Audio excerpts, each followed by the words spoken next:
பிரிஞ்சு போன மனைவி டிவோர்ஸ்க்கு அப்ளை பண்ணிருக்காங்க, பிரிஞ்சு போயிட்டாங்க அப்படின்னா அவங்க வரவழைக்கிறதுக்காக உண்டான மூலிகை வித்தை இது. ஆயில நட்சத்திரத்தை தொட்டாச்சினை காப்பு கட்டிங்க. தொட்டாச்சினை காப்பு கட்டி இந்த வேர் மட்டும் தனியாக எடுத்துக்கணும். ஆணி வராம வேரை மட்டும் தனியாக கட் பண்ணி எடுத்துட்டு இந்த வேர் வந்து வெள்ளி டயத்தில் போட்டுக்கணும். வெள்ளி டயத்தில் போட்டு அந்த மிச்சம் இருக்கிற அந்த செடியை வந்து வேர் இல்லாமல் மிச்சம் இருக்கிற இந்த பாதி செடியை வந்து தண்ணி விடாம நல்லா மை மாதிரி அரைச்சிங்க. அது அந்த மையை வந்து தனியாக எடுத்து வச்சுக்கணும். அது ஜவால் கலக்கலாம், ஜவால் கலந்துக்கலாம், இல்லை அப்படியே கொடுத்தாலும் அப்படியே கொடுக்கலாம்.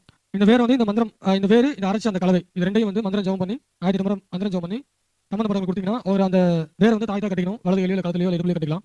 அந்த தொடாச்சினிக்கு அந்த அரைச்ச அந்த அந்த அந்த விழுதை வந்து கையில் பிடிச்சிட்டு இந்த மனைவி கையை பிடிச்சிருக்கணும். மனைவி கை பிடிச்சி பண்ணாங்க, வேற கை பிடிச்சிருக்காங்க. கையில் தடவிட்டு கையை பிடிச்சிருக்கீங்கன்னா வந்துருவாங்க. ஏதாவது டவுட் தான் கேட்கலாம். ஜி அவங்க ஆல்ரெடி ஏற்கனவே சண்டையா இருப்பாங்க, அவங்க கையை பிடிச்சா அடிக்க மாட்டாங்களா? ஏற்கனவே பிரச்சனை தான் இருக்கு.